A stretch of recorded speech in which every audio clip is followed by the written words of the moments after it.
अब आते हैं कहानी पर।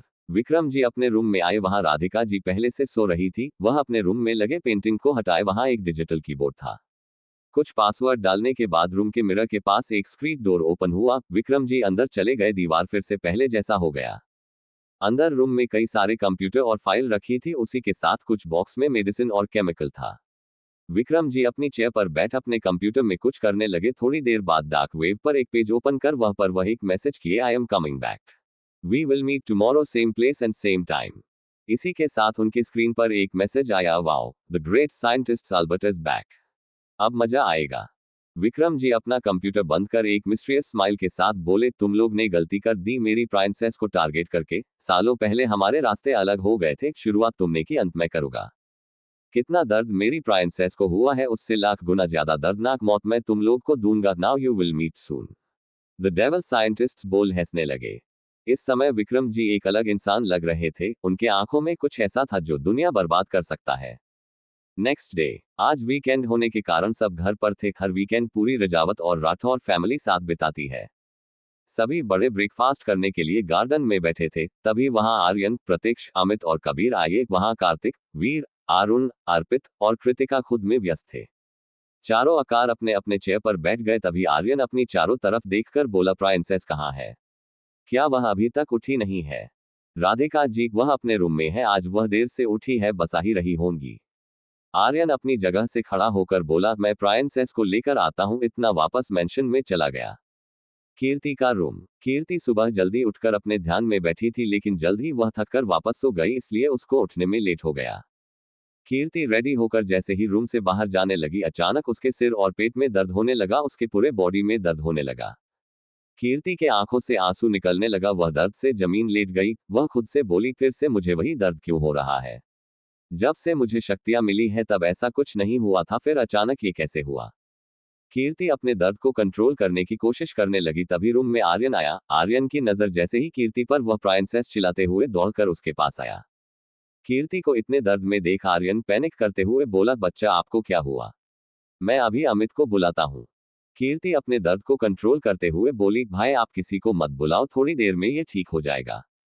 तभी रूम में प्रतीक्ष आया। वह एक इंपॉर्टेंट कॉल रिसीव करने मेंशन में आया था, लेकिन आर्यन के तेज आवाज से वह कीर्ति के रूम में आया।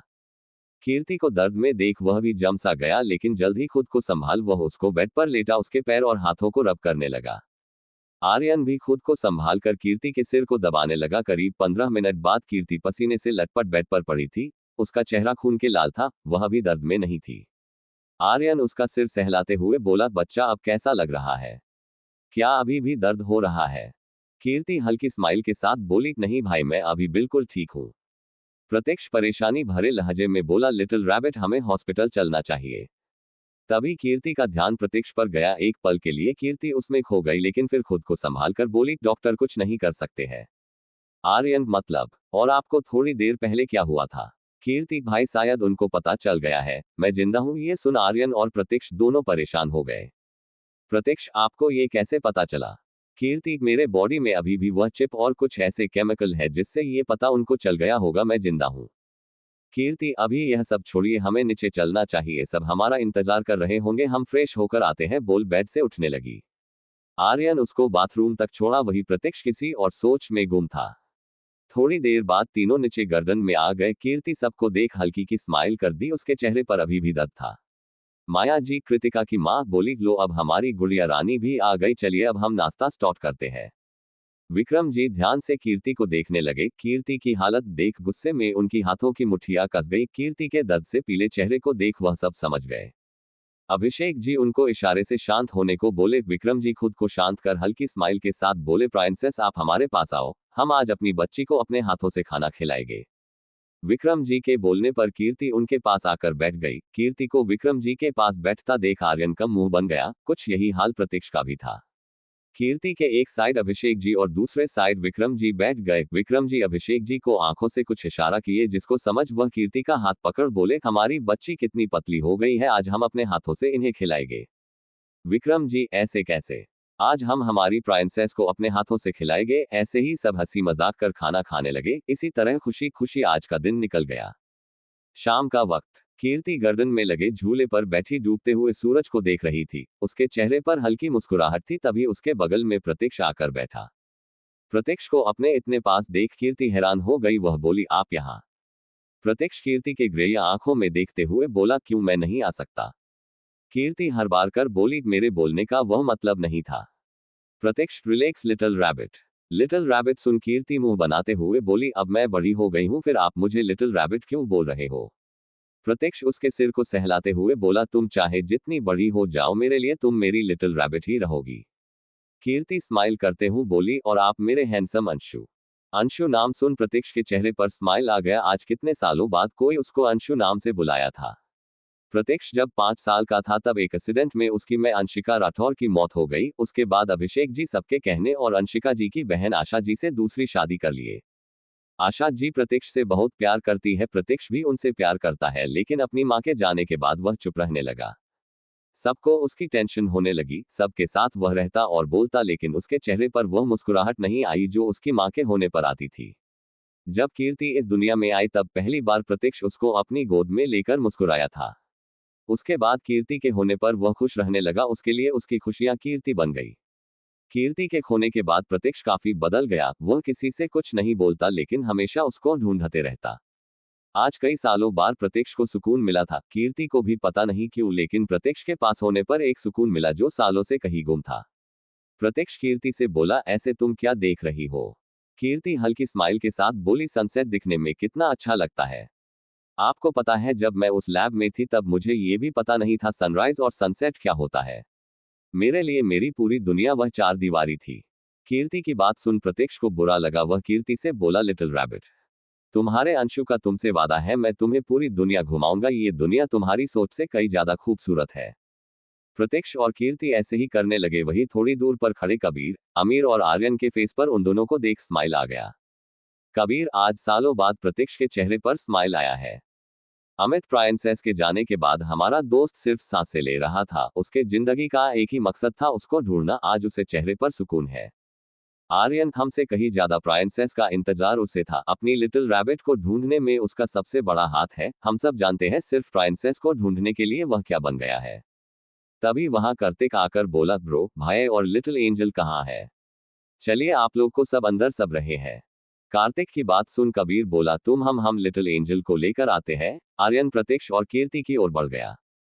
क्या होगा आगे, अब आते हैं कहानी पर। रात के 12 बजे सबके सोने के बाद एक काली परछाई रजावत मेंशन से बाहर निकली। वह परछाई बाहर लगे कार में आकर बैठ गई। ऐसे ही एक और काली परछाई राठौर मेंशन से निकल उसी कार में बैठ गई। दोनों के बैठने के बाद वह कार वहां से निकल गई। थोड़ी देर बाद वह कार मुंबई के आउटर एरिया में आकर रुका। ये जगह शहर से दूर जंगल के पास था। कार से 3 आदमी बाहर निकले। सबने ब्लैक कपड़े पहने थे। तभी वहां 2 और लोग ब्लैक कपड़े पहने आए। वह पांचों एक दूसरे को इशारा कर रोड से थोड़ी दूर बने पुरानी बिल्डिंग के पास आए। यह एक मंजिला पुराना मकान है। जगह आसपास कोई घर नहीं था। जो भी घर है वह काफी दूर पर थे।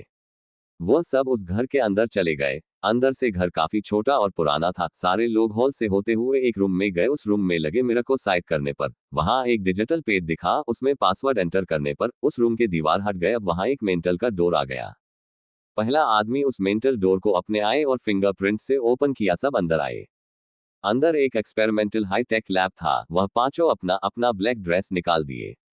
यह और कोई नहीं, विक्रम रजावत, अभिषेक राठौर, विक्रांत सिंघानिया, कबीर के पापा प्रणव बजाज, अमित के पापा और ऋतिक शेखावत है। पांचों एक दूसरे को देखकर खुश हो गए। ऋतिक विक्रम जी के गले लग बोले, मैंने हमारे ग्रुप और अपने इस लैब को बहुत मिस किया। सब एक साथ हमने भी बोल पांचों ग्रुप हक किए। चलिए हम थोड़ा इनके बारे में जानते हैं। ये पांचों वर्ल्ड के famous scientist group the devil S5 है। ये पांचों वर्ल्ड के टॉप साइंटिस्ट है। सब अलग अलग फील्ड में एक्सपर्ट है। इनका नाम काफी है दुनिया में तहलका मचाने और अंडरवर्ल्ड में खौफ भरने के लिए। डेविल्स ग्रुप साइंटिस्ट के साथ माफिया का एक कोल्ड हार्टेड गैंग है। इस गैंग में और भी मेंबर है जिसके बारे में हमें आगे पता चलेगा। इस ग्रुप के लीडर विक्रम रजावत है, जिनको दुनिया द ग्रेट साइंटिस्ट अल्बर्ट के नाम से जानती है। आप लोग को आगे हमारे सीनियर डेविल्स के बारे में बहुत कुछ पता चलेगा। ऋतिक एक्साइटेड होकर बोले, क्या बात है यारो, इतनी अर्जेंट और इतने दिनों के बाद ऐसे मीटिंग रखे हो? कोई नया मिशन है क्या? मैं तो तरस गया हूं कुछ नया करने के लिए। विक्रांत, हाँ, मैं तो इंडिया में था भी नहीं। जैसे ही हमारे ग्रुप में मैसेज आया मैं वहां से निकल गया। प्रणव में भी फिर सीरियस होकर बोले, क्या बात है बताओ।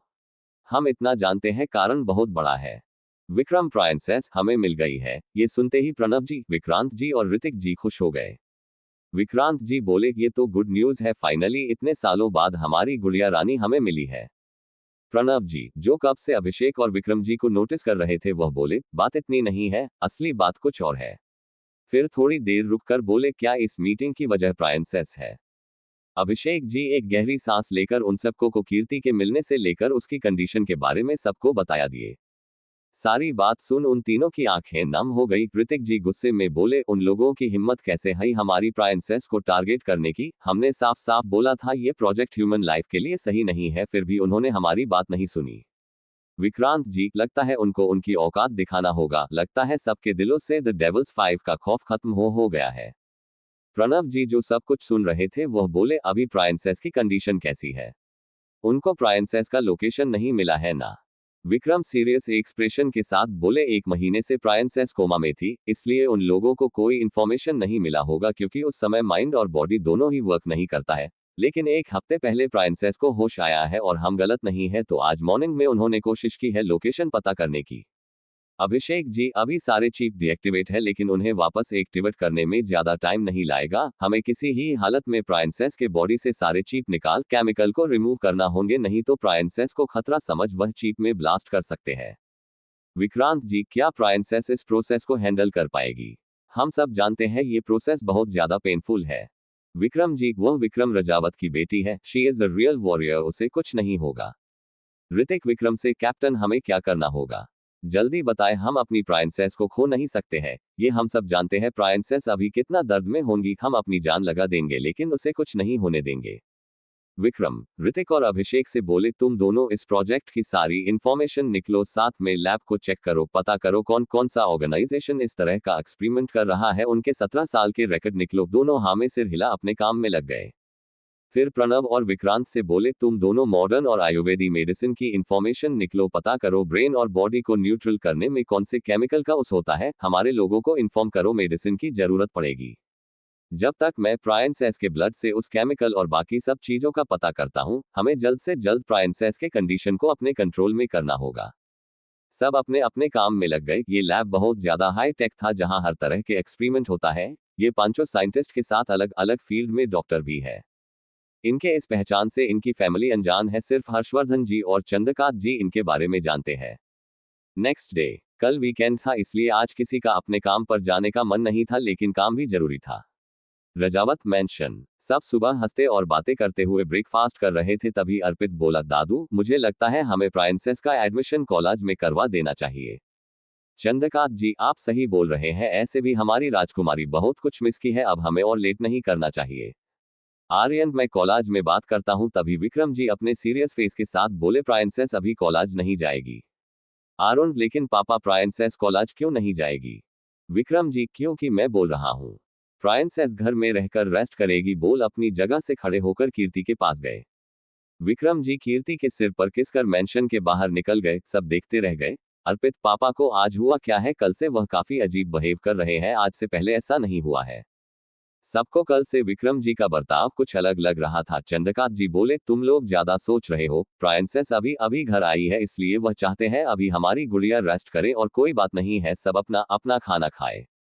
क्या करेंगे विक्रम जी? सबको विक्रम जी का बर्ताव कल से अजीब लग रहा था, लेकिन फिर चंद्रकांत जेड के बोलने पर सबका ध्यान विक्रम जी से हट गया। सब वापस नॉर्मल होकर नाश्ता करने लगे। नाश्ता करने के बाद सब अपने अपने काम के लिए निकल गए। आरुण और अर्पित कीर्ति को जल्दी आने का बोल निकल गए, वही आर्यन भी कीर्ति के फॉरहेड पर किस कर निकल गया। वही सबके जाने के बाद कीर्ति वापस अपने रूम में आ गई। उसके दिमाग में कुछ खतरनाक चल रहा था, जो कि उसके दुश्मनों के लिए बिल्कुल अच्छा नहीं होगा। कीर्ति अपने रूम से लगे स्टडी रूम में चली गई। वह रूम आर्यन स्पेशली कीर्ति के लिए डिजाइन करवाया था। जब आर्यन को पता चला उसकी बहन इतनी बड़ी साइंटिस्ट है, उसके दूसरे दिन ही वह कीर्ति के लिए ये रूम रेडी करवाया, जिसमें कुछ एडवांस कंप्यूटर के साथ कुछ और इक्विपमेंट थे। कीर्ति अपना कंप्यूटर ऑन कर सिस्टम पर बैठ गई। उसके एक्सप्रेशन काफी ज्यादा सीरियस थे। कीर्ति अरोड़ा इंडस्ट्री और अरोड़ा मेंशन के साथ उनके अकाउंट, मोबाइल के साथ काफी कुछ हैक कर ली। अब उसकी लाइफ कीर्ति के कंट्रोल में थी। सारा काम खत्म कर कीर्ति डेविल स्माइल के साथ बोली, बहुत जल्द मैं इस खेल के मास्टरमाइंड तक पहुंचूंगी, लेकिन उससे पहले तुम लोग की जिंदगी नरक बना दूंगी। तुम लोगों ने जो मुझसे से पाया है वह सब मैं वापस लूंगी। अगर सिर्फ तुम्हें मौत दूंगी तो इंसाफ कैसे होगा? तुम लोग के कारण मुझे मरना पड़ा। इतनी प्यारी फैमिली होते हुए 18 साल तक मुझे एक कैदी के जैसे जीना पड़ा। अपने और अपने परिवार के हर आंसू, हर दर्द का बदला लूंगी। जिस पर तुम लोग को सबसे ज्यादा घमंड है वही तुमसे सबसे पहले दूर करूंगी। तुम्हारा नाम, पैसा और पावर सब कुछ खत्म कर तुम्हें एक दर्दनाक मौत दूंगी। फिर कुछ सोचते हुए कीर्ति अपने कंप्यूटर पर वापस हाथ चलाते हुए बोली, मुझे खुद के कंडीशन को अच्छे से जानना होगा। इन सब के पीछे जरूर कोई ऐसा है जो बहुत ज्यादा पावरफुल है, हो ना हो मेरी तरह और भी इंसान इस एक्सपेरिमेंट के हिस्सा होंगे। मुझे जल्दी से सब कुछ पता करना होगा। एक अंधेरी जगह जहां सिर्फ लोगों और जानवरों के चीखने चिल्लाने की आवाजें आ रही थी, उसी जगह पर एक आदमी ऊपर से नीचे तक ब्लैक कपड़े पहने, अपने फेस पर ब्लैक मास्क लगाए, एक सिंहासन पर बैठा था। उस सिंहासन के दोनों साइड ब्लैक ड्रैगन बना था। उसके आसपास 4 लोग खड़े थे जिनमें 3 के चेहरे पर मास्क था। उस जगह पर कई सारे गार्ड्स खड़े थे। उसी जगह पर उस इंसान के सामने 4 लोगों को बुरी तरह से टॉर्चर किया जा रहा था। जंगली कुत्ते उन्हें नोच रहे थे। उन आदमी की दर्दनाक चीखें वहां गूंज रही थी। वह आदमी अपने सामने बैठे आदमी के सामने गिड़गिड़ाते हुए हाथ जोड़कर बोल रहे थे, हेल्किंग हमने कुछ नहीं किया है। थोड़ी देर बाद सिंहासन पर बैठा आदमी अपने हाथ से उनको रुकने का इशारा किया। 2 गार्ड्स आकर उन कुत्तों को उन आदमियों से अलग किए। सिंहासन पर बैठा आदमी इस हेल का किंग है। उनको दुनिया अंडरवर्ल्ड किंग ब्लैक ड्रैगन के नाम से जानती है। वह अपनी खतरनाक आवाज में बोला, किसके कहने पर तुम वहां नजर रख रहे थे? वह आदमी समझ गए किंग क्या पूछ रहे हैं। उनका लीडर दर्द से कराहते हुए बोला, किंग हमें कॉन्ट्रैक्ट मिला था। रजावत और राठौर मेंशन पर नजर रखने की साथ के एक फोटो भी मिला था। उन्होंने उस लड़की पर नजर रखने का बोला। फिर वह आदमी एक लड़की का फोटो किंग को देते हुए बोला, किंग हमें नहीं पता था वह आपके लोग हैं। अगर पता होता तो हम ऐसा कभी नहीं करते। प्लीज किंग हमें छोड़ दीजिए। उस फोटो को देख किंग के साथ वहां खड़े लोगों के एक्सप्रेशन डार्क हो गया। सेकंड किंग, जिसको अंडरवर्ल्ड में सब ईगल के नाम से जानते हैं, वह लीडर को मारते हुए बोला, किसने दिया था तुझे ये कॉन्ट्रैक्ट? जल्दी बताओ। वह आदमी डरते हुए बोला, हमें अननोन नंबर से मैसेज आया था। उसी साथ साथ एक पार्सल आया जिसमें बहुत सारा कैश था। हम उस आदमी को नहीं जानते। ईगल उन आदमियों को थोड़ी देर मरकर गुस्से में गार्ड्स को ऑर्डर देते हुए बोला, इनको जंगली भेड़ियों के आगे जिंदा फेंक दो। यह सुन वह आदमी मौत की भीख मांगने लगे, लेकिन किसी को कोई फर्क नहीं पड़ा। गार्ड्स और उन आदमी के जाने के बाद वहां 5 लोग बचे। सबने अपना मास्क निकाल लिया।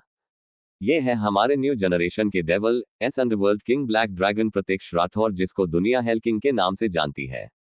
हेल किंग और ब्लैक ड्रैगन एक ही इंसान है। इनके पार्टनर है ब्लैक ईगल, जो कोई और नहीं आर्यन रजावत है। इनका साथ कबीर और अमित देते हैं। अंडरवर्ल्ड में किंग का फेस और उनके लेफ्ट हैंड माइकल है। माइकल सिर्फ किंग और ईगल के ऑर्डर फॉलो करता है।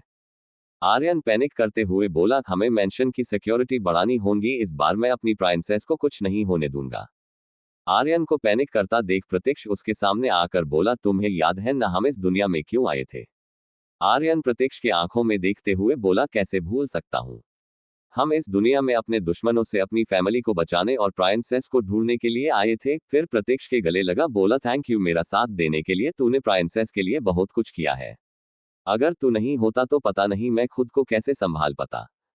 प्रत्यक्ष बोला, she is my life, my happiness, मैं उसके लिए कुछ भी कर सकता हूँ। फिर आर्यन को खुद से अलग कर बोला, तुम ऐसे हर नहीं सकते हो। हमें जल्द ही उस इंसान तक पहुंचना होगा, क्योंकि वो जो कोई भी है बहुत पावरफुल है। हमें और हमारी फैमिली को अच्छे से जानता है। फिर प्रत्यक्ष माइकल से बोला, वर्ल्ड में जितने भी रिसर्च लैब ऑर्गेनाइजेशन है जहां ह्यूमन एआई या फिर किसी भी तरह का ह्यूमन रिसर्च हो रहा है, उसका पता करो। मुझे सारी इंफॉर्मेशन चाहिए। आर्यन बोला, वर्ल्ड के बेस्ट साइंटिस्ट की टीम रेडी करो। हमें जल्द से जल्द प्राइंसेस को ठीक करना होगा। मैं उसे दर्द में नहीं देख सकता। माइकल आर्यन और प्रत्यक्ष का ऑर्डर फॉलो करने चला गया। अमित, मैं मेंशन के बैकयार्ड में एक मिनी हॉस्पिटल रेडी करवाता हूं किसी भी इमरजेंसी के लिए।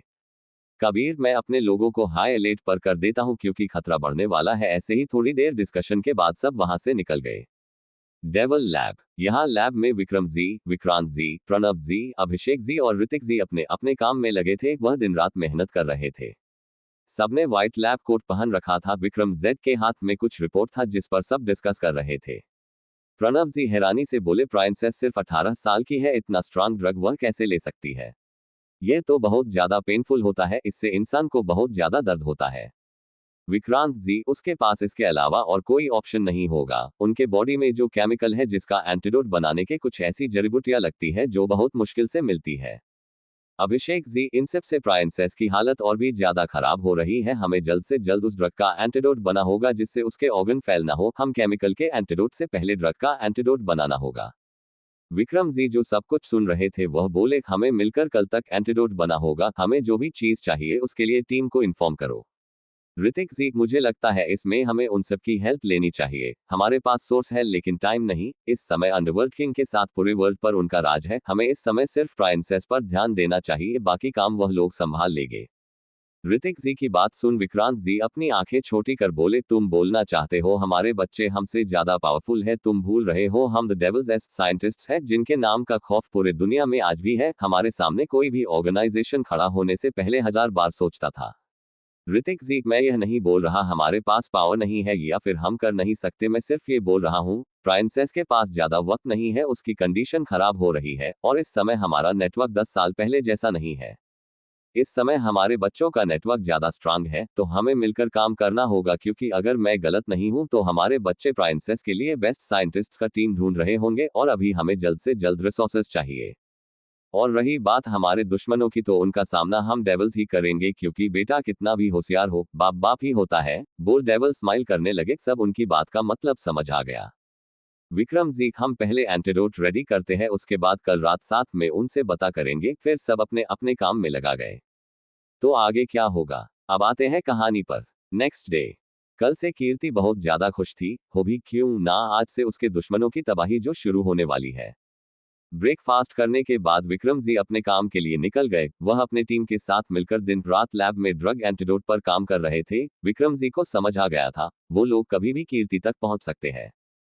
आप लोग को जो भी विक्रम जी को लेकर कंफ्यूज होगा वह आगे पता चलेगा। जहां तक बात रही कीर्ति की, तो वह जानती है उस पर एक्सपेरिमेंट हुआ है, लेकिन उसको इस बारे में ज्यादा पता नहीं है। पिछले जन्म में भी उसको अपने कंडीशन के बारे में ज्यादा पता नहीं था। बस कीर्ति को इतना पता था उसकी जिंदगी दूसरों के लिए सही नहीं है, इसलिए वह अपने आप को खत्म कर ली थी।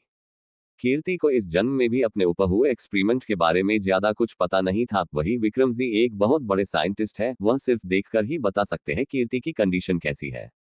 वह बहुत अच्छे से समझ रहे हैं इन सब के पीछे कोई एक इंसान नहीं बल्कि पूरे ऑर्गेनाइजेशन का हाथ है। कीर्ति अरुण और अर्पित के साथ हॉल में बैठी बातें कर रही थी। आज उन दोनों को कॉलेज नहीं जाना था, इसलिए वह सब आज दिन भर मस्ती करने वाले थे। आर्यन अपना लैपटॉप लेकर रूम से बाहर निकल हॉल में आया। जैसे ही उसकी नजर कीर्ति पर गई, कुछ सोचकर वह कीर्ति के पास जाकर बोला, प्राइंसेस आज आप इतनी खुश हो, क्या बात है?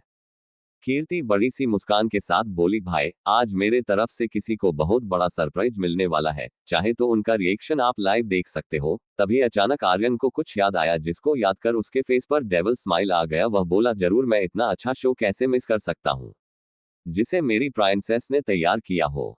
दोनों के चेहरे पर डेविल स्माइल आ गया। आर्यन कीर्ति को बाय बोलकर वहां से जाने लगा। वह जैसे ही मेन गेट पर आया, अचानक सामने आ रही कृतिका से टकरा गया। वह गिरती उससे पहले आर्यन उसको कमर से पकड़ अपने करीब खींच लिया।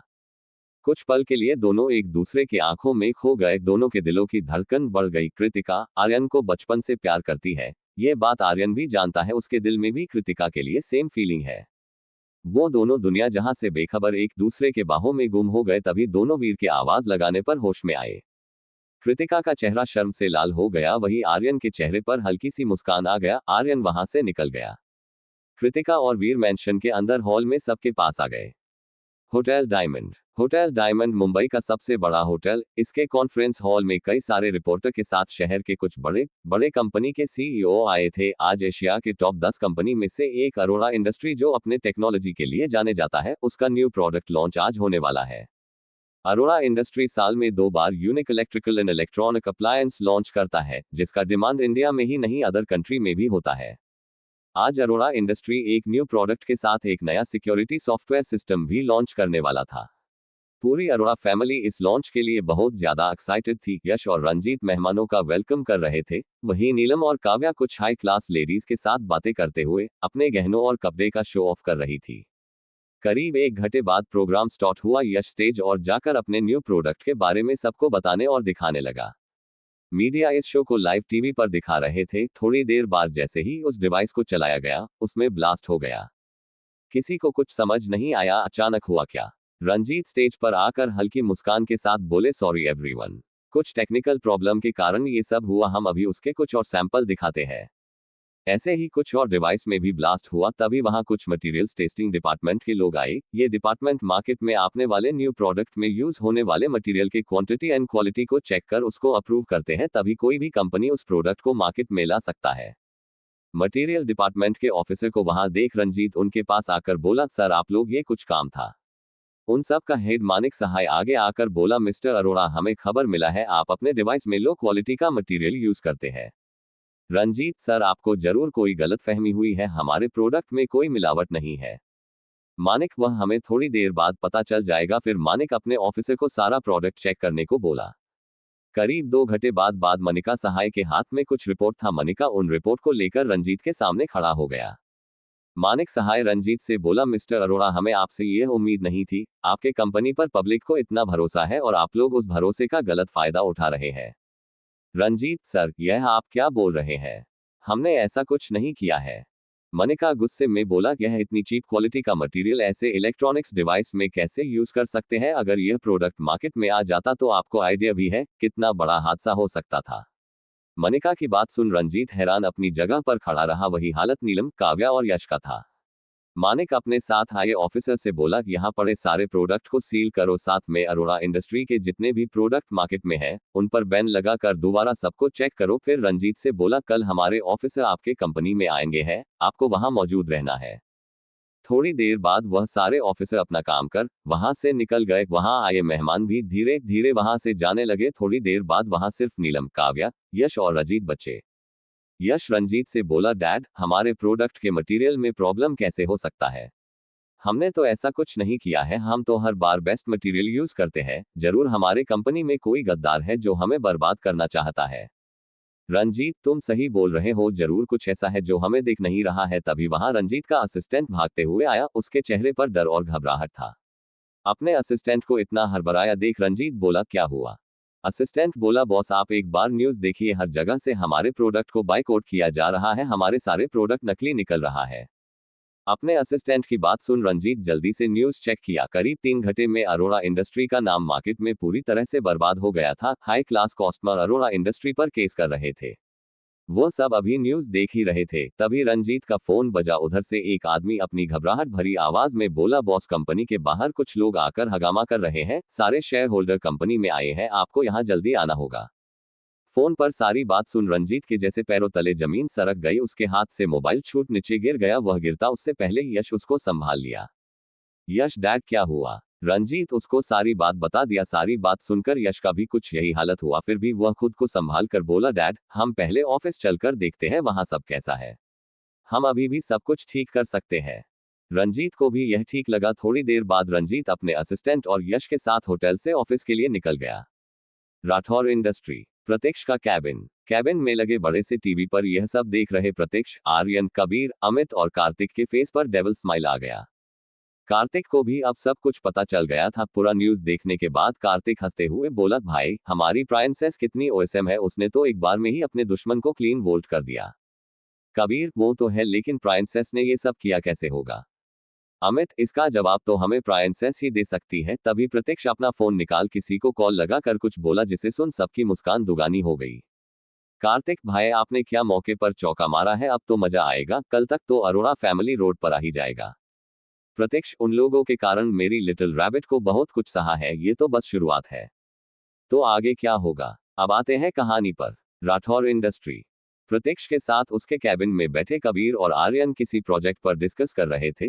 तभी डोर पर नॉक हुआ। प्रत्यक्ष के कमिंग बोलने पर रॉबिन अंदर आया। उसके हाथ में एक फाइल था।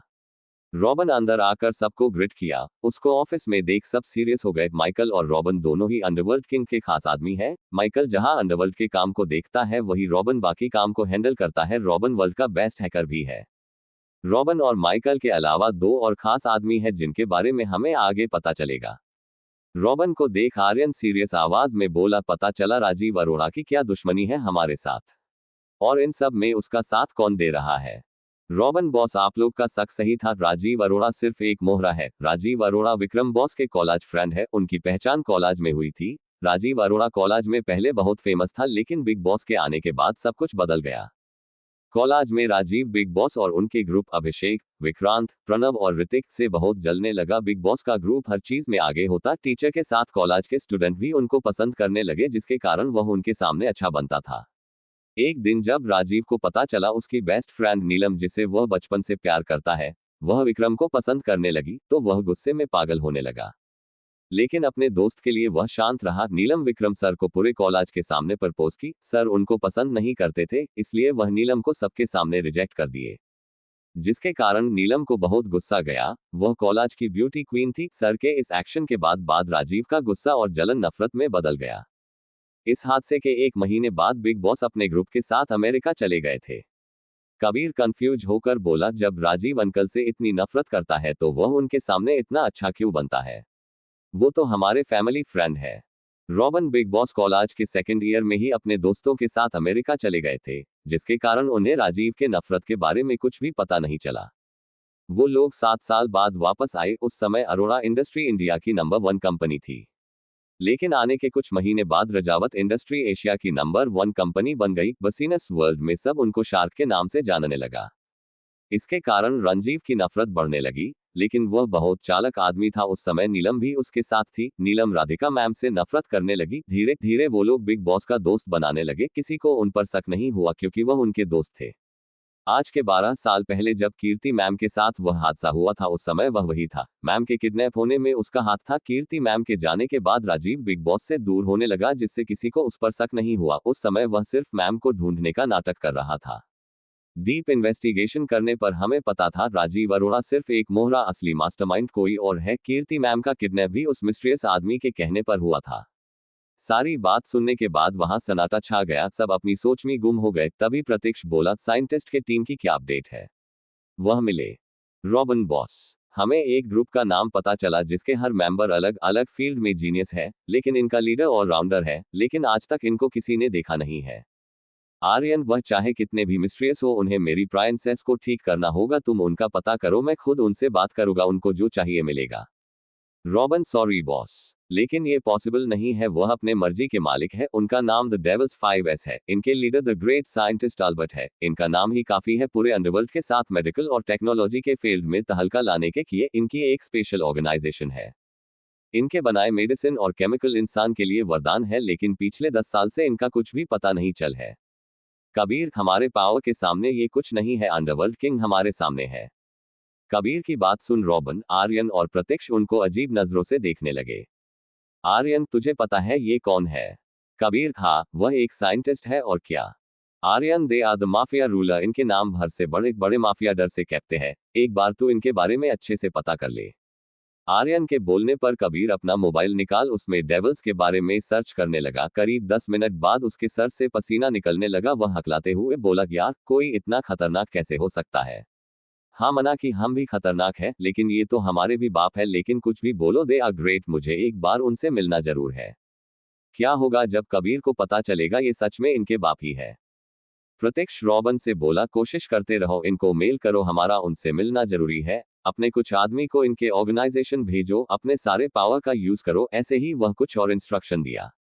रॉबिन के जाने के बाद आर्यन और कबीर भी वहां से अपने ऑफिस के लिए निकल गए। अरोड़ा इंडस्ट्री के बाहर करीब 100 लोग खड़े थे। वह लोग अपने पैसे वापस मांग रहे थे कंपनी से, क्योंकि उनका प्रोडक्ट खराब निकला, साथ में उनका बहुत नुकसान भी हुआ। रिपोर्ट्स न्यूज लाइव दिखा रहे थे। यश और राजीव अरोड़ा कंपनी के बैक डोर से अंदर आए। ऑफिस के एम्प्लॉय भी काफी परेशान थे। राजीव और यश मीटिंग असिस्टेंट के साथ डायरेक्ट मीटिंग हॉल के अंदर आए। वहां शेयरहोल्डर्स गुस्से में उनका इंतजार कर रहे थे। राजीव के अंदर आते ही सब उन पर सवालों का वार करने लगे। एक शेयरहोल्डर गुस्से में बोला, आपकी हिम्मत कैसे हुई हमारे कंपनी में खराब मटेरियल यूज करने की? हमने साफ साफ बोला था मटेरियल हाई क्वालिटी का होना चाहिए।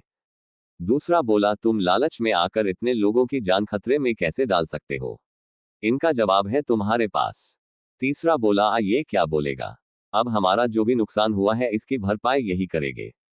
ऐसे ही लोग बोलने लगे। सबको अपने खिलाफ बोलता देख राजीव बोला, मटेरियल हाई क्वालिटी का था। कोई हमारे कंपनी में है जो हमें बर्बाद करना चाहता है। ऐसे लड़ने से अच्छा हमें मिलकर उसे पकड़ना चाहिए। एक लार्ज शेयरहोल्डर बोला, अपनी बकवास बंद करो, हमें कुछ नहीं सुना। जो भी लॉस हुआ है उसकी भरपाई तुम करोगे, और कंपनी को बचाने के लिए तुम्हें अपने शेयर बेचने पड़ेंगे। 2 दिन के अंदर कंपनी के हालत ठीक नहीं हुए तो तुम्हें कंपनी छोड़ना होगा। यश जो कब से सब कुछ सुन रहा था, वो कंपनी छोड़ने के नाम पर गुस्से में बोला, तुम लोग होते कौन हो? हमें यहाँ से निकाले वाले भूलो मत, ये हमारी कंपनी है, इसके मालिक हम हैं, 53% शेयर हमारे पास है, मैं भी देखता हूँ हमें हमारी कंपनी से कौन निकालता है। यश के ऐसे बोलने पर वहां बैठे सारे लोग गुस्से में उसको घूरने लगे। तभी एक शेयर होल्डर अपनी जगह से उठकर बोला, ठीक, अगर ये तुम्हारी कंपनी है तो बचा लो इसे, मैं अपने शेयर बेच रहा हूँ, बोल वहां से चला गया। ऐसे ही करते हुए सब वहां से चले गए। सबके जाने के बाद यश गुस्से में बोला, जो कोई भी इनके पीछे है उसको मैं एक दर्दनाक मौत दूंगा, उसकी हिम्मत कैसे हुई हमारे साथ यह सब करने की। राजीव, यश, अभी हमें जोश से नहीं होश से काम लेना होगा, अभी हमें हमारे कंपनी को बचाना होगा, नहीं तो अरोड़ा इंडस्ट्री बर्बाद हो जाएगा।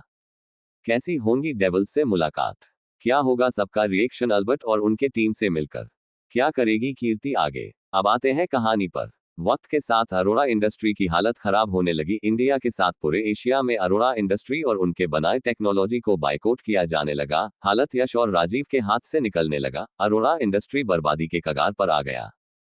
इस नए प्रोजेक्ट के लिए राजीव कुछ बैंक से लोन लिया था, जिसका नोटिस उन्हें थोड़ी देर पहले मिला। दोनों बैंक के नोटिस को देख दोनों हैरान थे। बैंक अपना पैसा वापस मांग रही है क्योंकि अरोड़ा इंडस्ट्री बैंकरप्ट होने वाला है। दरअसल इन सब के पीछे प्रतीक्ष और आर्यन थे। पूरे शेयर मार्केट को अपने कंट्रोल में लेकर वह अरोड़ा इंडस्ट्री को पूरी तरह से बर्बाद करने लगे, वह भी किसी के नजर में बिना आए। वो दोनों चाहते थे कीर्ति अपना बदला खुद ले, इसलिए पीछे से उसे बिन पता चले दोनों उसको सपोर्ट करने लगे। अगर इनका बस चलता तो ये दोनों पूरे अरोड़ा खानदान को एक पल में तबाह कर देते। डेविल्स लैब का माहौल बाहर से अलग और सीरियस था। सब फोकस के साथ अपने काम में लगे थे। पिछले 2 दिन और रात से विक्रम, अभिषेक, प्रणव और ऋतिक ड्रग का एंटीडोट बनाने में लगे थे। एंटीडोट कल रात ही बन गया था। वो ड्रग बहुत ही रेयर और खतरनाक था। एंटीडोट को टेस्ट करना बाकी था। ये प्रोसेस 3 स्टेज में हुआ। सुबह से शाम तक टेस्ट और रिसर्च के बाद रिपोर्ट उनके सामने आया। रिपोर्ट को देख सबके चेहरे पर स्माइल आ गया। अभिषेक जी विक्रम जेड के गले लगा, बोले, फाइनली हम थोड़े टाइम के लिए ही सही लेकिन हमारी प्राइंसेस के दर्द को कम कर सकते हैं। अब उसे दर्द में तड़पना नहीं पड़ेगा। प्रणव जी, उसने बहुत दर्द सहा है, बस अब हमारी गुड़िया जल्दी से ठीक हो जाए। अभिषेक और प्रणव जी की बात सब इमोशनल हो गए। ये 5 एक दूसरे की जान है, सब एक दूसरे के बच्चों से प्यार करते हैं। सारे बच्चों में कीर्ति सबसे छोटी और इंटेलिजेंट थी, इसलिए सब उससे बहुत प्यार करते थे। कीर्ति के किडनैप होने के बाद सबने बहुत कोशिश की उसको ढूंढने की, लेकिन उसका कुछ पता नहीं चला। ऋतिक जी सबका मूड ठीक करते हुए बोले, भाई मैं बहुत काम कर चुका हूं, अब मुझे मेरी एंगल से मिलना है। फिर विक्रम और अभिषेक जी को घूरते हुए बोला, तुम दोनों तो उसके साथ रहते हो, लेकिन हमारा क्या, हम अभी तक उससे एक बार भी मिले नहीं है। इस पर विक्रांत और प्रणव जी भी हामी भरते हैं। तभी अभिषेक जेड के फोन पर कुछ मैसेज आया। उस मैसेज को देख उनके फेस पर स्माइल आ गया। अभिषेक जी स्माइल करता देख सब उनको देखने लगे। अभिषेक जी सबको अपना मोबाइल दिए, मैसेज देख सब स्माइल करने लगे। विक्रांत जी बोले, लगता है वो लोग अपनी पावर का यूज कर रहे हैं हमें ढूंढने के लिए। हमारा उनके सामने आने का वक्त आ गया, हमें उनकी जरूरत पड़ेगी। ऋतिक जी हंसते हुए बोले, मुझे तो हमारे बच्चों का रिएक्शन देखना है जब उनको पता चलेगा उनका बाप कौन है। बहुत एटीट्यूड दिखाते हैं ना, अब उन्हें पता चलेगा बेटा चाहे कितना भी आगे हो, बाप बाप ही होता है। सब हंसने लगे। तभी प्रणव बोला, भूलो मत तुम्हारा बेटा भी आने वाला है। इस बात पर वह मुंह बनाते हुए बोले, उस नालायक की बात मत करो, उसे अपनी बाप की कदर नहीं, उसको अब पता चलेगा उसका बाप क्या चीज है। अभिषेक जी, भूलो मत तुम्हारा बेटा कौन है और क्या कर सकता है। ऋतिक मुंह बनाते हुए बोले, कैसे भूल सकता हूं, आखिर हमारा डीएनए जो एक है, चेहरा मेरे जैसा है, लेकिन पूरा का पूरा अपने हिटलर मां पर गया है खड़ूस। प्रणव जी, लगता है भाभी जी को बताना पड़ेगा तुम्हारे यह उच्च विचार, कितना मजा आएगा जब वह तुम्हें सबके सामने डंडे से मरेगी तो। ये सुन ऋतिक जी कुछ सोचने लगे, उसके बाद हड़बड़ा कर बोले, नहीं मेरे भाई, मुझे मेरी जलाद बीवी से मार नहीं खान, प्राइंसेस के सामने मेरी क्या इज्जत रहेगा। तुम लोग मेरे दोस्त होकर मेरे साथ ऐसा नहीं कर सकते। ऋतिक जी की शकल देख सब हंसने लगे। फिर विक्रम जी अभिषेक जी से बोले, कल दोपहर की मीटिंग फिक्स करो हमारे प्लेस पर, अब हम ज्यादा देर नहीं कर सकते हैं। विक्रम जी अपनी बात बोल लैब से निकलने लगे। उनके पीछे बाकी सब बातें करते हुए निकल गए। Next day, Rathore mention. सुबह ब्रेकफास्ट करने के बाद अभिषेक जी, हर्षवर्धन जी, तुलसी जी और आशा जी हॉल में बैठे बातें कर रहे थे। कार्तिक, अर्चना जी और अधीर जी किसी काम से बाहर गए थे। वो लोग बातें कर रहे थे, तभी उनकी नजर कृतिका और वीर पर गया जो नौकर को कुछ समझा रहे थे। थोड़ी देर बाद दोनों सबके पास आए। उनके चेहरे पर बड़ी सी मुस्कान थी। दोनों की इतना खुश देख अभिषेक जी बोले, क्या बात है, आज मेरे 2 अनमोल रत्न बिन लड़े इतना खुश एक साथ, यह चमत्कार हुआ कैसे? कहीं फिर से कोई नया कांड को नहीं किया ना? वीर मुंह बनाकर बोला, पापा आप अपने इतने प्यारे और इनोसेंट बच्चे के बारे में ऐसा कैसे सोच सकते हो। कृतिका, हाँ बड़े पापा, हमने कोई कांड नहीं किया है, इस बार हमारी खुशी की वजह कुछ और है। आशा जी, तो हमें बताए आपके खुशी का राज क्या है। वीर, आप लोग को थोड़ी देर में पता चल जाएगा। तभी वीर के मोबाइल पर कुछ मैसेज आया, जिसको देख वह कृतिका को कुछ इशारा किया। थोड़ी देर बाद मेन गेट से कीर्ति अंदर आई, तभी उस पर फूलों की बारिश होने लगा। उन फूलों को देख कीर्ति के फेस पर बड़ी सी मुस्कान आ गया। उसके पीछे आ रहे अर्पित और अरुण भी यह सब देख स्माइल करने लगे। कीर्ति मेन गेट से होते हुए फूलों के रास्ते से हॉल आई। कीर्ति को राठौर मेंशन में देख स्माइल करने लगे। सब एक साथ बोले, welcome in Rathore mansion little princess. Kirti आज पहली बार राठौर मेंशन आई थी। पूरी राठौर फैमिली कीर्ति को अपने घर में देख खुश हो गई। वही कोई था जो कीर्ति को स्माइल करते हुए देख खुद स्माइल करने लगा। वह बोला, लिटिल रैबिट, आज भी तुम नहीं बदली। फूलों को देख तुम्हारे आंखों की चमक आज भी वही है। थोड़ी देर बाद वह इंसान वहां से चला गया। कीर्ति सबसे मिली। कृतिका उसको पूरा राठौर मेंशन दिखाने लगी। अर्पित, अरुण और वीर को जरूरी काम से कॉलेज जाना पड़ा। वह सब आज बाहर घूमने जाने वाले थे। वह तीनों कीर्ति और कृतिका से बाहर मिलने का बोल निकल गए। राठौर मेंशन 3 फ्लोर का है। लास्ट फ्लोर प्रतीक्ष का है। यहाँ उसका रूम, स्टडी रूम और जिम था, जहाँ सबका जाना मना था। उसी फ्लोर के एक साइड में एक खूबसूरत सा गार्डन बना था, जहाँ सिर्फ फैमिली मेंबर का जाना अलाउ था। उस जगह को देख कीर्ति स्माइल करने लगी। उस गार्डन में कुछ रेयर फूल के साथ कुछ प्लांट लगा था। वह जगह काफी ज्यादा खूबसूरत था। उस जगह को देख कीर्ति के आंखों में चमक आ गया। वह खुद से बोली, ब्यूटीफुल। कृतिका, एंगल बताओ, तुम्हें राठौर मेंशन कैसा लगा। कीर्ति बड़ी सी स्माइल के साथ बोली, मुझे राठौर मेंशन बहुत अच्छा लगा और सबसे ज्यादा अच्छा मुझे ये प्लेस लगा। कृतिका, ये प्रतीक्ष भाई की स्पेशल जगह, जहां सिर्फ फैमिली मेंबर आ सकते हैं। फिर टाइम देखकर बोली, ओ शिट, मैं तो भूल ही गई, हमें निकलना भी तो है। एंगल, तुम यही बैठो, मैं रेडी होकर आती हूँ। कृतिका के जाने के बाद कीर्ति उस जगह को घूम घूम कर देखने लगी। वहां की सारी चीज उसके पसंद की थी, जिसको देख वह थोड़ा हैरान और खुश दोनों थी। कीर्ति खुद से मगन अपने चारों तरफ देख रही थी। तभी उसका पैर किसी चीज से लगा। वह सामने से आ रहे प्रतीक्ष से टकरा गई। इस अचानक हुए एक्शन से दोनों संभल नहीं पाए और एक साथ जमीन पर गिरे।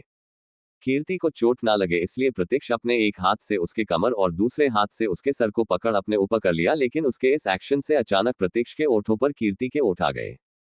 इस एक्शन से दोनों के बॉडी में करंट लगा। जहां कीर्ति की आंखें हैरानी से बड़ी हो गई, वही प्रतीक्ष की आंखें सुकून से बंद हो गया। अब क्या होगा आगे, अब आते हैं कहानी पर। इस वक्त कीर्ति पूरी तरह से प्रतीक्ष के ऊपर लेटी, अपने ओठों को उसके ओठों पर महसूस कर हैरान हो गई। कीर्ति को कुछ अजीब फील होने लगा। ये फीलिंग उसके समझ से परे थे। कीर्ति के ओठ अपने ओठ पर महसूस कर प्रतीक्ष की आंखें सुकून से बंद हो गई। उसकी पकड़ कीर्ति के कमर और सर पर कस गया। वह मदहोशी में धीरे धीरे अपने ओठों को मूव करने लगा। इसी के साथ अपने हाथ से कीर्ति के कमर को सहलाने लगा। प्रतीक्ष के ऐसा करने से कीर्ति को अपने अंदर गर्मी महसूस होने लगा। उसकी धड़कनें बढ़ने लगी। उसके लिए यह बिल्कुल नए एहसास थे। कीर्ति को प्रतीक्ष का ऐसा करना बुरा नहीं लगा। वह अपनी आंखें बंद कर इस किस को फील करने लगी। कीर्ति को खुद में खोता देख प्रतीक्ष के फेस पर स्माइल आ गया। उनकी किस पॉसनेट एंड डीप होने लगी। प्रतीक्ष अपने एक हाथ से कीर्ति के बालों को सहलाने लगा, वही दूसरा हाथ कीर्ति के टॉप के अंदर होते हुए कमर और पेट को सहलाने लाना। थोड़ी देर बाद कीर्ति अनजाने में उसका साथ देने लगी। करीब 15 मिनट बाद जब कीर्ति को सांस लेने में प्रॉब्लम हुआ, तब जाकर प्रतीक्ष उससे अलग हुआ। कीर्ति लंबी लंबी सांस लेने लगी। उसका चेस्ट प्रतीक्ष के चेस्ट से टकराने लगा, जिससे प्रतीक्ष के पूरे शरीर में गर्मी फील होने लगा। प्रतीक्ष गहरी सांस लेकर कीर्ति के कान के पास जाकर अपने मैग्नेटिक वॉइस में बोला, लिटिल रैबिट, मेरे ऊपर से हटो नहीं तो मैं फिर से बोल चुप हो गया। तब जाकर कीर्ति का ध्यान अपने और प्रतीक्ष के पॉस्चर पर गया। वह तुरंत प्रतीक्ष के ऊपर से हट से खड़ी हो गई। उसका पूरा चेहरा शर्म से लाल हो गया। वही प्रतीक्ष भी खड़ा होकर उसको देखने लगा। प्रतीक्ष के चेहरे पर एक दिलकश मुस्कुराहट आ गया, जिसको वह तुरंत छुपा लिया। प्रतीक्ष कीर्ति के पास आकर धीरे से बोला, कैसा लगा। प्रतीक्ष के सवाल पर कीर्ति हैरानी से उसको देखने लगी। प्रतीक्ष समझ गया कीर्ति क्या सोच रही है। कीर्ति को अजीब फील होने लगा, जिसको महसूस कर प्रतीक्ष बोला, तुम्हें मेरा ये छोटा सा गार्डन कैसा लगा। गार्डन का जिक्र आते ही कीर्ति की स्माइल दुगनी हो गई। वह अपने चारों तरफ देखकर बोली, आपका गार्डन बहुत ब्यूटीफुल है। प्रतीक्ष कीर्ति को प्यार से देखने लगा, जो खुश होकर गार्डन को देखने में लगी थी। प्रतीक्ष कीर्ति के कान में जाकर बोला, वैसे मेरा सवाल का मतलब वही था जो तुम समझ रही थी। कैसी लगी हमारी फर्स्ट किस, तुम मजा आया। प्रतीक्ष की ऐसी बातें सुन कीर्ति शर्म से पानी पानी होने लगी। उसका चेहरा और भी ज्यादा लाल हो गया। कीर्ति को इतना शर्माता देख प्रतीक्ष स्माइल करने लगा। प्रतीक्ष कीर्ति के फहद पर किस कर बोला, लिटिल रैबिट, ज्यादा सोचो मत, अपना ध्यान रखना और अच्छे से शॉपिंग करना, बोल वहां से निकल गया। प्रत्यक्ष के जाने के बाद कीर्ति वहां लगे सोफे पर बैठे एक हाथ अपने दिल और दूसरा हाथ पाने ओठों पर रख खुद से बोली, यह मुझे अचानक क्या हो गया था? मैं अंश को किस कैसे कर सकती हूँ? यह एहसास कैसा था जो मेरे दिल को सुकून और मन को खुशी दे रहा है? कीर्ति के लिए यह एहसास बिल्कुल नया था। वह अपने सोच में गुम थी, तभी वहां कृतिका आई। थोड़ी देर बाद दोनों वहां से निकल गई। प्रत्यक्ष की कार। प्रत्यक्ष अपने ओठ पर हाथ रख थोड़ी देर पहले हुए इंसिडेंट को सोच स्माइल करने लगा। उसका असिस्टेंट दीपक और ड्राइवर उसको स्माइल करता देख शॉक हो गए। प्रत्यक्ष हमेशा अपने कोल्ड एक्सप्रेशन के साथ रहता, लेकिन आज वह बहुत ज्यादा खुश था। प्रत्यक्ष अपने मन में बोला, जानता हूं तुम्हारे लिए यह एहसास नया है, मैं ये भी जानता हूं तुम्हें मेरा करीब आना अच्छा लगा। बहुत जल्द तुम खुद के फीलिंग को समझोगी। करीब 1 घंटे बाद प्रत्यक्ष की कार शहर से दूर जंगल के बीच रुका। प्रत्यक्ष अपने एक्सप्रेशन लेस फेस के साथ कार से बाहर निकला। वहां पहले से आर्यन, कबीर और अमित उसका इंतजार कर रहे थे। प्रत्यक्ष उनके पास आ गया। आर्यन, हमें अंदर चलना चाहिए, 15 मिनट बाद हमारी मीटिंग है। वो लोग अंदर जाते उससे पहले वहां तेजी से एक कार आकर रुकी। कार से एक 27 साल का लड़का बाहर निकला। अगर कोई लड़की उसको एक बार देखे तो देखते रह जाए, इतना ज्यादा हैंडसम, लेकिन उसका फेस बिल्कुल एक्सप्रेशनलेस था। वह लड़का उनके पास आकर सबसे पहले प्रत्यक्ष को अपने गले लगाया। उस लड़के को देख सब खुश हो गए। कबीर, आखिर दोस्तों के लिए टाइम मिल ही गया। हमारे मेजर रेहान प्रताप सिंह को, यह इनका 5वां दोस्त है। इनका स्वभाव काफी हद तक प्रत्यक्ष और आर्यन के जैसा है। रेहान से मिल सब जंगल के अंदर जाने लगे। उसको एक कॉटेज दिखा जिसके बाहर कुछ गार्ड्स ब्लैक ड्रेस में खड़े थे। एक गार्ड्स उनके सामने आकर उनको ग्रिट किया, फिर सबको अपने साथ कॉटेज के अंदर एक मीटिंग हॉल में लेकर आया। गार्ड, आप सब बैठिए, बॉस आते ही होंगे, बोल वह वहां से चला गया। करीब 5 मिनट बाद मीटिंग रूम का गेट ओपन हुआ। अंदर 5 लोग आए जिन्होंने ऊपर से नीचे तक ब्लैक कपड़े के साथ चेहरे पर मास्क पहना था। उसका ऑरा काफी ज्यादा स्ट्रॉन्ग और डोमिनेटिंग था। वह माफिया लगा रहे थे। वह 5 आकर उसके सामने किसी राजा के जैसे बैठ गए। अमित और कबीर उनको मुंह खोले देखने लगे। वही आर्यन, प्रत्यक्ष और रेहान बिना किसी एक्सप्रेशन उनको देखने लगे। प्रत्यक्ष अपना हाथ आगे बढ़ा, अपने सामने बैठे आदमी से बोला, hello mister Albert. I hope आप जानते होंगे हमने यह मीटिंग क्यों रखी है। मैं चाहता हूं आप हमारे लिए उन इंसान को बचाए, हमारी मदद करें। आर्यन, हम जानते हैं आपके पास किसी चीज की कमी है, लेकिन फिर भी अगर आपको कुछ भी चाहिए तो हमें बता सकते हैं, हम आपको वो चीज ला कर देंगे। अल्बर्ट हल्की मुस्कुराहट के साथ बोला, हमारे पास सब कुछ है, हमें किसी भी चीज की जरूरत नहीं है, तो हम आपकी मदद क्यों करें? हमारे पास रीजन भी तो होना चाहिए। रेहान अपने एक्सप्रेशन लेस फेस के साथ बोला, जो डेविल्स आज से 12 साल तक अंडरग्राउंड रहे, जिसका कोई पता नहीं था, इतने पावरफुल होने के बाद भी खुद को छुपाते हैं, वह हमारे कुछ मेल पर हमसे मिलने आ गए। रेहान की बात सुन डेविल्स के फेस पर स्माइल आ गया। ऋतिक बोला, लगता है तुम लोग अपना पूरा होमवर्क करके आए हो, तो ये भी जानते होंगे हम कभी किसी के लिए काम नहीं करते हैं। आर्यन, हम जानते हैं आप लोग किसी के लिए काम नहीं करते, लेकिन यह एक छोटी बच्ची का सवाल है, उम्मीद है आपकी हाँ होंगी। विक्रम, विक्रांत, अभिषेक, प्रणव और ऋतिक 5 को इतना शांत देख थोड़ा हैरान हुए, क्योंकि वो लोग बहुत अच्छे से जानते हैं अंडरवर्ल्ड किंग ब्लैक ड्रैगन और ब्लैक ईगल कितना खतरनाक है। अभिषेक, जितना हम ब्लैक ड्रैगन और ब्लैक ईगल को जानते हैं, वह किसी के सामने झुकते नहीं, बल्कि दुनिया को अपने सामने झुकाते हैं। तो ऐसा कौन है जो आपको झुकने पर मजबूर कर दिया? प्रत्यक्ष, वह हमारी जान है। अगर उसके लिए हमें सब कुछ खोना पड़े, फिर भी हमें कोई गम नहीं होगा। प्रत्यक्ष की बात सबके दिल को छू गई। विक्रम अपने ग्रुप को आंखों से कुछ इशारा किया, फिर सब एक साथ अपने फेस पर लगा मास्क निकाल दिए। डेवल्स का चेहरा देख अमित, प्रत्यक्ष, आर्यन, रेहान और आर्यन हैरान रह गए। उनको अपनी आंखों पर विश्वास नहीं हुआ। अमित और कबीर तो अपना मुंह और आंखें फाड़े अपने सामने बैठे लोगों को देखने लगे। क्या होगा आगे, अब आते हैं कहानी पर। अपने सामने विक्रम, अभिषेक, विक्रांत, प्रणव और ऋतिक को देख प्रत्यक्ष, आर्यन, कबीर, रेहान और अमित हैरान हो गए। उन्हें अपनी आंखों पर यकीन नहीं होता है। उन्होंने सपनों में भी यह नहीं सोचा था। प्रत्यक्ष, आर्यन और रेहान, जिनके चेहरे पर कभी कोई एक्सप्रेशन नहीं होता है, आज उनके फेस पर भी हैरानी के भाव आ गए। सबके दिमाग में अलग अलग ख्याल चलने लगा। ऋतिक अपना गला साफ करते हुए बोला, माना कि हम लोग हैंडसम है, इसका मतलब यह नहीं कि तुम लोग हमें ऐसे देखोगे। थोड़ा रिश्तों का लिहाज करो, आखिर हम तुम्हारे बाप है और तुम्हारी माँ के पति है। ऋतिक के ऐसे बोलने पर सारे लड़के होश में आए। वही सारे बड़े स्माइल करने लगे। इनके ग्रुप में ऋतिक है जो सबको हंसाते हैं। कबीर खोए हुए अंदाज में अमित से बोला, भाई, कहीं मैं कोई सपना तो नहीं देख रहा हूँ? मुझे द डेविल्स के जगह हम सबके फादर क्यों दिख रहे हैं? लगता है मेरे आंख प्रॉब्लम हो गया। अमित जो कबीर के बगल में बैठा था, वह जोर से कबीर के हाथ में चिमटी काटा। दर्द होने पर कबीर जोर से चिल्लाया। सब उसके तरफ देखने लगे। कबीर अपना हाथ सहलाते हुए अमित से नाराजगी भरे लहजे बोला, तुमने मुझे इतनी जोर से क्यों काटा? अमित, तुझे सपने से जगाने के लिए तेरे आंखों में नहीं दिमाग में प्रॉब्लम है। इस पर कबीर का मुंह बन गया। विक्रांत जी बोले, बेटा जेड, माना कि आपको शौक लगा, लेकिन अब अपने शौक से बाहर भी आ जाओ। हम तुम्हारे ही बाप है, कोई बहरूपिया नहीं। तब जाकर सारे बॉयज का ध्यान फिर से अपने सामने बैठे लोगों पर गया। कबीर बोला, मतलब आप लोग वही खूंखार, खतरनाक और हार्टलेस द डेविल्स है जिनसे पूरा माफिया वर्ल्ड डरता है, जिनके नाम का खौफ आज भी दुनिया में है। डेविल्स अपनी आंखें छोटी कर कबीर की देखने लगे तो कबीर अपना दांत दिखा दिया। प्रणव जी बोले, बेटा जेड, अगर हम खूंखार हैं तो आप लोग भी कुछ कम नहीं है। भूलिए मत, हमें आप लोग के सारे कांड का पता है। इस पर हमारे बॉयज अपनी आंखें चुराने लगे। तभी अमित एक्साइटेड होकर बोला, मतलब आप लोग ही वर्ल्ड के बेस्ट डॉक्टर और साइंटिस्ट हो, जिनको टेक्नोलॉजी का मास्टर कहा जाता है। इस पर सभा में सर हिला दिए। रेहान बोला, आप लोग द डेविल्स हैं तो 12 साल तक अंडरग्राउंड क्यों थे? आप लोग ने अपनी पहचान ना सिर्फ दुनिया से बल्कि अपनी फैमिली से भी छुपाया, ऐसा क्यों? मैं जितना जानता हूं, द डेविल्स ने कभी कोई बुरा काम नहीं किया। इनफैक्ट आप लोग ने कई बार गवर्नमेंट की हेल्प की है, तो फिर आपने ऐसा क्यों किया? प्रश्नवाचक चिन्ह। हमें आप लोग में बारे में सब कुछ शुरू से अंत तक जानना है।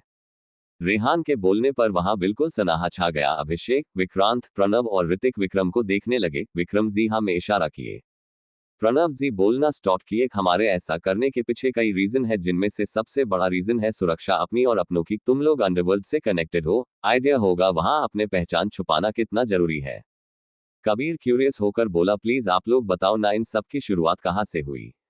विक्रांत जी, मैं, विक्रम, अभिषेक, प्रणव और ऋतिक बेस्ट फ्रेंड्स हैं। हम लोग बचपन से साथ रहे। हम लोग को बचपन नए चीजों को ट्राई करना पसंद था। हम 5 शुरू से ही अलग अलग फील्ड में काफी का इंटेलिजेंट थे और हम में से सबसे ज्यादा हाई आईक्यू विक्रम था। हम लोग 12 साल के उम्र से एक्सपेरिमेंट करना स्टार्ट कर दिए। धीरे धीरे हमारा इंटरेस्ट बढ़ता गया। हम अपने लाइफ में काफी कुछ करना चाहते थे, हमारे सपने थे, इनको पूरा करने के लिए हमने काफी कुछ किया। फिर हम इंडिया से यूएसए गए, वहां से हमारा सफर शुरू हुआ। द डेविल्स 5S का नाम समय के साथ आगे बढ़ते गए। इसी के साथ हमारे दुश्मन भी। बड़े बड़े ऑर्गेनाइजेशन ह्यूमन रिसर्च करते हैं जिनमें कई जिंदगियां जाती है। इनको रोकने के लिए हम माफिया बने। हमें तो याद भी नहीं हमारे कितने दुश्मन बने और कितने खत्म हुए। खतरा बढ़ने लगा, इसलिए हमारी फैमिली हमें इंडिया आने के लिए फोर्स करने लगी। कुछ साल बाद हमें इंडिया आना पड़ा, लेकिन तब भी हमने अपना काम बंद नहीं किया। इस बीच हमारे कुछ दुश्मन को हमारी पहचान पता चल गया। उनका टारगेट हम थे। वो लोग विक्रम पर एक्सपेरिमेंट करना चाहते थे, क्योंकि उन्हें लगाने लगा उसके डीएनए कुछ अलग है। उसी समय हमारा ध्यान उन पर चला गया। उसके कुछ वक्त बाद प्रिंसेस का किडनैप हो गया। हमें लगा इनमें कहीं ना कहीं हमारे दुश्मनों का हाथ है, लेकिन हमारे पास कोई क्लू नहीं था। हमने अपने सारे दुश्मन को मार दिया, लेकिन कीर्ति हमें नहीं मिली। उस समय हमारे पिता ने कहा, अगर हम अपने फैमिली को बचाना चाहते हैं तो हमें इन सब से दूर रहना होगा, नहीं तो दूसरों के लिए अपनों को खो सकते हैं। उस समय हम सब काफी टूट से गए, स्पेशली विक्रम। वह खुद को ब्लेम करने लगा, इतने पावरफुल होने का क्या फायदा जब हम अपनी बच्ची को ना बचा पाए। तब हम अपना काम अपने भरोसेमंद आदमी को हैंड ओवर कर अंडरग्राउंड हो गए। विक्रांत जी की सारी बात सुन वहां बिल्कुल सन्नाटा छा गया। तभी आर्यन बोला, तो फिर इतने साल बाद आप लोग वापस एक्टिव क्यों हुए? आप लोग को पता चला इन सब के पीछे कौन है? अभिषेक जी, जो तुम लोग करना चाहते हो वही हम कर रहे हैं। बॉयज उनको सवालिया नजरों से देखने लगे। अभिषेक जी बोले, हम प्रिंसेस के बारे में सब कुछ जानते हैं, उसकी कंडीशन खराब है ये भी जानते हैं। इन सब के बातों के बीच प्रतीक्ष और विक्रम जी बिल्कुल चुप रहे। तभी उनको प्रतीक्ष की आवाज आई, मुझे पता है हम जो करना चाहते हैं वो आपको कर चुके हैं, तो जरूर कोई बहुत बड़ी बात है जो हमारा जानना जरूरी है। विक्रम जी बॉयज को देखते हुए बोले, उन बातों का पता तुम लोग को बहुत जल्द चलेगा, फिलहाल हमें तुम लोग से कुछ जरूरी बात करनी है। फिर विक्रम जी सबको कुछ बताने लगे, जिसे सुन बॉयज थोड़ा टेंशन में आ गए। आर्यन विक्रम जी से बोला, डैड हमें जल्दी प्रिंसेस को ठीक करना होगा, इस बार उसे कुछ नहीं हो सकता। विक्रम जी अपने आंखों में एक अलग आग लिए बोले, मेरी बेटी को इस बार कोई छू भी नहीं पाएगा। उसे जो करना था वह कर चुका है, अब वह कुछ नहीं कर पाएगा। इस बार उनके सामने द डेविल अल्बर्ट खड़ा है, तबाही आएगी जिसको कोई नहीं रोक पाएगा। विक्रम जी इस समय बहुत ही ज्यादा खतरनाक लगा रहे थे। उनको देख कबीर और अमित डर गया। वही अभिषेक जी, प्रणव जी, विक्रांत जी और ऋतिक जेड के फेस पर डेविल स्माइल आ गया। ऋतिक जी बोले, now real devils are back. Mall में दूसरी तरफ कीर्ति, कृतिका, वीर, अरुण और अर्पित मॉल में शॉपिंग करके मूवी देखने चले गए। मूवी खत्म होने पर सब बाहर आए। कीर्ति मूवी को याद कर खिलखिलाकर हंसने लगी। मूवी कॉमेडी था। वही उनके आसपास के लोग आंखें फाड़े एक तक कीर्ति को देखने लगे, जो इस वक्त किसी एंजल के जैसे लगा रही थी। कीर्ति जब से मॉल आई तब से सबका ध्यान उस पर था। लड़कों के साथ लड़कियों भी उसको आंखें फाड़े देख रहे थे। जब भी कोई लड़का कीर्ति को घूरता तो अरुण, अर्पित और वीर उसको घूर कर भगा देते। वो लोग जा रहे थे तभी कीर्ति का ध्यान गेमिंग जोन पर गया। वह कभी गेम ना ही देखी और ना ही खेली थी। वह अरुण से बोली, भाई वह क्या है, कितना अच्छा लगा रहा है। अरुण समझ गया कीर्ति कभी गेम देखी नहीं है। वह बोला, बच्चा वह गेमिंग जोन है जहां बहुत तरह के गेम होते हैं जो बच्चे और बड़े खेलते हैं। कीर्ति मासूमियत से बोली, भाई हम खेल सकते हैं, हमने कभी ऐसा कुछ नहीं किया है। अर्पित, बिल्कुल ये भी कोई पूछने वाली बात है, चलो आज मैं अपनी लिटिल सिस्टर को गेम खेलना सिखाता हूँ, बोल उसको गेमिंग जोन में ले गया। कीर्ति बहुत ज्यादा इंटेलिजेंट थी। वह सारे गेम एक बार देखकर सीख ली। सारे गेम में वह कृतिका, वीर, अर्पित और अरुण को हराने लगी। कीर्ति के इस एक्शन से सब हैरान हो गए। यह मॉल मुंबई का बेस्ट मॉल है जो राठौर एंड रजावत का है। यहाँ कुछ एडवांस गेम है जिसे सीखने में काफी टाइम लगता है, लेकिन कीर्ति एक बार देखकर उस गेम को सिर्फ खेल ही नहीं जीत रही थी। गेम जोन में पूरे 60 टाइप के गेम थे। करीब 2 घंटा में कीर्ति उन सब को खेल जीतकर खुश होते हुए बोली, भाई कितना मजा आया, लेकिन ये सारे गेम कितने आसान है, मुझे कुछ और खेलना है। कीर्ति के इस बात पर सबकी आंखें हैरानी से बड़ी हो गई सिवाय अरुण के। अरुण बोला, बच्चा मैं आपके लिए और एडवांस गेम लाऊंगा। कीर्ति खुश होकर अरुण के गले मिल गई। तभी वीर बोला, लिटिल एंजल मेरे पास बहुत सारे गेम है, मैं तुम्हें घर जाकर दिखाऊंगा। इस पर अर्पित चिढ़कर बोला, मेरे पास भी है, उसे मैं अपनी बहन को दिखाऊंगा। वो लोग बहस करने लगे। तभी कीर्ति और कृतिका जोर से बोली, हमें भूख लगी था। सबको एहसास हुआ काफी देर से सब भूखे हैं। अरुण सबको उसी मॉल में बने रेस्टोरेंट के एक प्राइवेट रूम में चलने को बोला। क्योंकि वह एरिया सिर्फ राठौर और रजवात के लिए था, सब उस ओर बढ़ गए। वही कोई थी जो कीर्ति को हैरानी से देख रही थी, लेकिन अचानक उसके आंखों में गुस्से और नफरत से देखने लगा। सबके जाने के बाद वह लड़की भी वहां से निकल गई। कौन थी वह लड़की, अब आते हैं कहानी पर। अरुण, अर्पित, वीर, कीर्ति और कृतिका गेमिंग जोन से निकल रेस्टोरेंट की ओर जाने लगे। तभी उन्हें रास्ते में उनको कार्तिका मिल गया, जो अपने एक मीटिंग के लिए यहाँ आया था। कार्तिका सबको एक साथ देख हैरानी से बोला, तुम लोग यहाँ क्या कर रहे हो। वीर, भाई हम लोग आज एंजल के साथ शॉपिंग पर आए हैं और अभी हमें भूख लगी इसलिए कुछ खाने जा रहे हैं। कृतिका, भाई आप यहाँ क्या कर रहे हो। कार्तिक, यहाँ मेरी एक मीटिंग थी, बस वही अटेंड करने आया था, अब मैं फ्री हूँ, चलो मैं भी साथ चलता हूँ। आज की ट्रीट मेरी तरफ से हमारी छोटी गुड़िया के घर आने की खुशी में, बोल प्यार से कीर्ति का सर सहलाया। कार्तिक के प्यार से सिर सहलाने पर कीर्ति स्माइल करने लगी, लेकिन किसी का ध्यान कीर्ति के हाथों पर नहीं गया। जिसकी मुठ्ठियां बंद थी उसी के साथ उसका चेहरा धीरे धीरे पीला पड़ने लगा।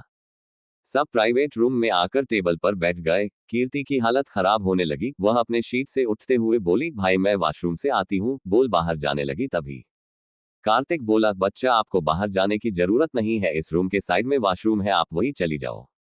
कार्तिका के बोलने पर कीर्ति रूम के वॉशरूम में चली गई। कीर्ति का पीला पड़ा चेहरा कार्तिक से छुप नहीं सका, वह थोड़ा परेशान दिखने लगा। कार्तिक पहले से कीर्ति के कंडीशन को जानता था। वॉशरूम में आकर कीर्ति अच्छे से डोर लॉक कर अपने हाथ में पहले ब्रेसलेट को टच की तो वह एडवांस रोबोटिक वॉच बन गया। कीर्ति कमांडिंग टोन में बोली, टाइको मुझे चेक करके बताओ मेरी बॉडी में क्या हो रहा है। कीर्ति के कमांड पर उस वॉच से रेड लाइट निकलाने लगा, जो कीर्ति को ऊपर से नीचे तक स्कैन करने लगा। कबीर 1 मिनट बाद अच्छे से चेक पर टाइको बोला, मास्टर यह उस ड्रग का रिएक्शन है जो आपने लैब में लिया था। कीर्ति के माथे पर पसीना आने लगा। वह बोली, टाइको मुझे जल्दी से टेम्पररी एंटीडोट दो। टाइको अपने रोबोटिक आवाज में बोला, मास्टर अब आप वह एंटीडोट नहीं ले सकती, क्योंकि आपकी बॉडी वह हैंडल नहीं कर पाएगी। आपने सुबह जो डोज लिया था वह बहुत ज्यादा हाई था, अगर आप इस वक्त वह ड्रग लेंगे तो आप कोमा में जा सकती है, आपका ब्रेन डैमेज हो सकता है। कीर्ति का वॉच टाइको एक हाईटेक रोबोट है जिसमें हर तरह की इंफॉर्मेशन है, उसके साथ उसमें कीर्ति के हेल्थ से रिलेटेड सारी डिटेल है। कीर्ति अपनी हालत बहुत अच्छे से समझ रही थी। अचानक उसको खून की उल्टी होने लगी, इसी के साथ उसके पेट और सिर में दर्द होने लगा। वह जमीन पर लेट गई। कीर्ति दर्द भरी आवाज में बोली, अभी हम क्या कर सकते हैं। टाइजो, मास्टर अभी आपके लिए मेडिसिन ठीक रहेगा, आपको जल्द से जल्द हॉस्पिटल जाना होगा, नहीं तो आपके ऑर्गन खराब हो सकते हैं।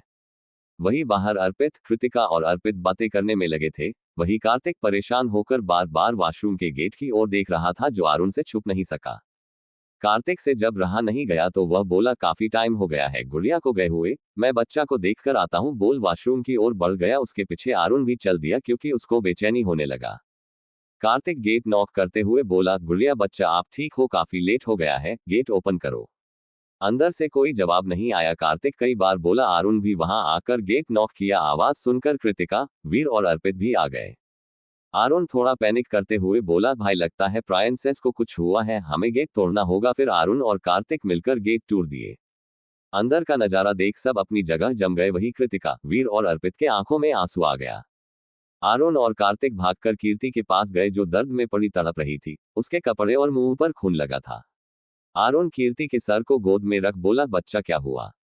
आपको उठो ना, भाई को ऐसे डरते नहीं। कीर्ति को इस हाल में देख उसके आंखों में भी आंसू आ गया। कीर्ति दर्द में आंसू भरी आंखों से बोली, भाई दर्द हो रहा है, प्लीज कुछ करो।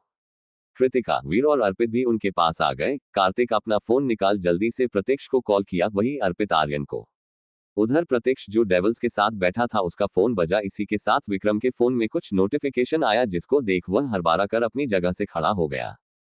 कार्तिक प्रत्यक्ष को कीर्ति के बारे में सब कुछ बता दिया। वही अर्पित भी आर्यन को सब कुछ बताया दिया। वह दोनों कुछ कहते उससे पहले विक्रम सर्द आवाज में बोले, उसे इस एड्रेस पर एंजल को लाने बोलो, मैं किसी को भेजता हूं। बोल वहां से निकल गया। इसी के साथ डेविल्स मेंबर भी निकल गए।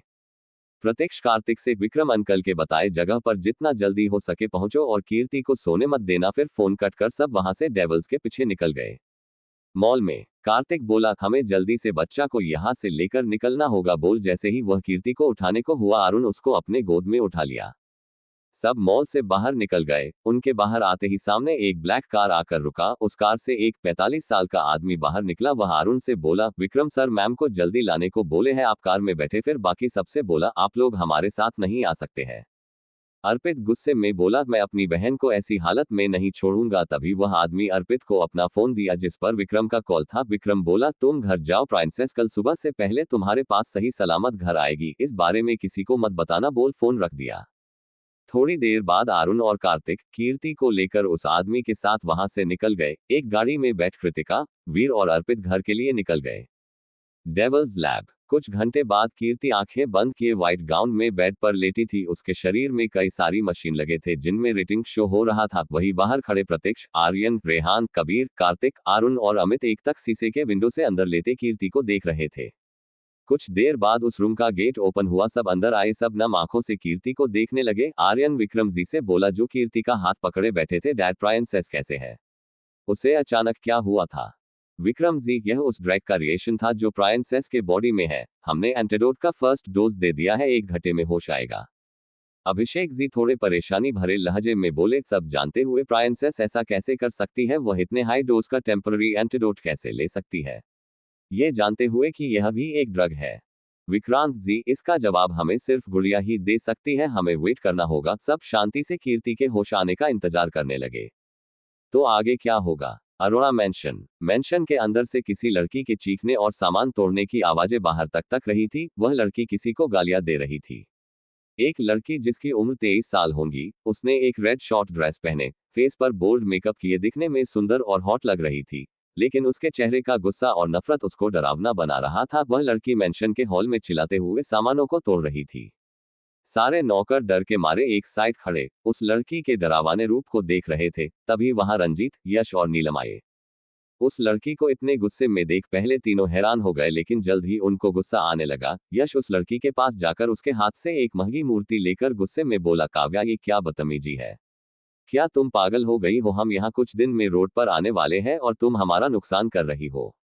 यश के ऐसे बोलने पर काव्या गुस्से में बोली, हाँ मैं पागल हो गई हूँ भाई, और अगर आपको पता चला तो आपका भी यही हाल होगा। हमारी यहाँ हालत खराब है और वहाँ वह लड़की अपनी जिंदगी सुकून और खुशी से जी कैसे सकती है?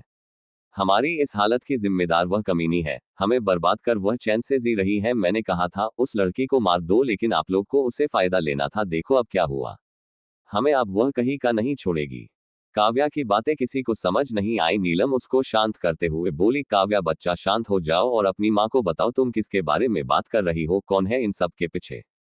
काव्या गुस्से में बोली, माँ मैं उस कमीनी और मनहूस कीर्ति की बात कर रही हूँ। वह जिंदा है और मजे से अपनी लाइफ जी रही है। काव्या की बात सुन नीलम, रंजीत और यश हैरान हो गए। यश बोला, तुम सच में पागल हो गई हो, वह लड़की उस ब्लास्ट में मर गई है।